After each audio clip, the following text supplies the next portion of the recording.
عمر بن عبدالعزیز اس تخت پہ بیٹھے جس پہ بنو امیہ کے ظالم حکمران بیٹھے تھے، عبد الملک بن مروان، پھر ولید بن عبد الملک، پھر سلیمان بن عبد الملک، اور چوتھے عمر بن عبدالعزیز۔ عبد الملک ان کے سگے چچا تھے، عمر بن عبدالعزیز اور عبد الملک بھائی تھے، مروان کے بیٹے تھے۔ تو عمر بن عبدالعزیز نے 2.25 سال حکومت کی، اور 3 بر اعظم میں زکوٰۃ لینے والا کوئی نہ بچا۔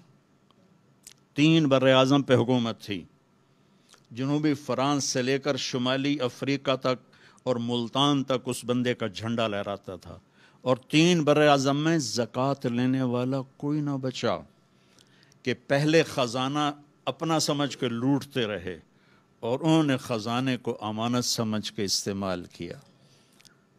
تو وہ انہوں نے بلایا شام کے قاضی رجا کو، کہنے لگے دیکھو عبد الملک میرے چچا مرا تھا تو میں اس کی قبر میں اترا تھا تو اس کے چہرے کا رنگ کالا سیاہ ہو گیا تھا اور اس کا چہرہ قبلے سے یوں ہو گیا تھا، اور عبد الملک کی یہ جگہ سرخ تھی سیب کی طرح۔ پھر میں نے ولید کو قبر میں اتارا، وہ اس کی کفن کی گیرا کھول کے دیکھا تو اس کا چہرہ ادھر تھا اور کالا سیاہ تھا۔ پھر میں نے سلیمان کو قبر میں اتارا تو اس کے چہرے کو دیکھا تو کالا سیاہ تھا اور قبلے سے ہٹا ہوا تھا، بلکہ سلیمان کی ڈیڈ باڈی جب قبر کے قریب گئی، ہم قبر میں اتارنے کے لیے کوئی رومال لاتا ہے، کوئی ادھر ادھر حرکت کرتے ہیں تو اس کی باڈی ایسے سے ہلنے لگی، تو اس کے بچوں نے کہا ہمارا ابا زندہ ہے۔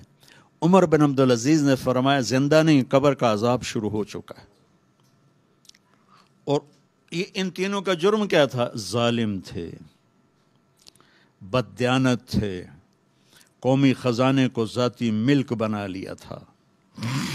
یہ کیا سمجھتے ہیں حکمران کہ یہ مزے کریں گے؟ ان سب کے ہاتھ ایسے بندھے ہوں گے قیامت کے دن۔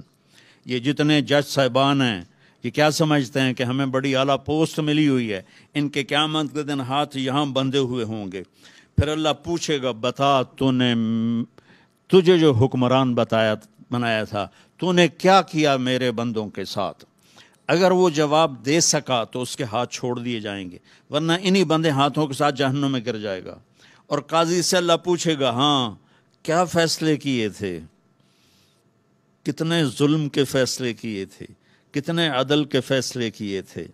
اگر وہ عدل کے فیصلوں میں کامیاب ہو گیا تو ہاتھ چھوڑ دیے جائیں گے اور جنت میں چلا جائے گا۔ اگر ظلم کے فیصلے کرتا مر گیا تو انہی بندے ہاتھوں کے ساتھ آگ میں چلا جائے گا۔ بھائیو آخرت بھی ہے، بھائیو صرف دنیا نہیں ہے، آخرت بھی ہے۔ ٹک ہرس و ہوس کو چھوڑ میاں، مت دیس بدیس پھرے مارا، قذاق اجل کا لوٹے ہے دن رات بجا کر نکارا۔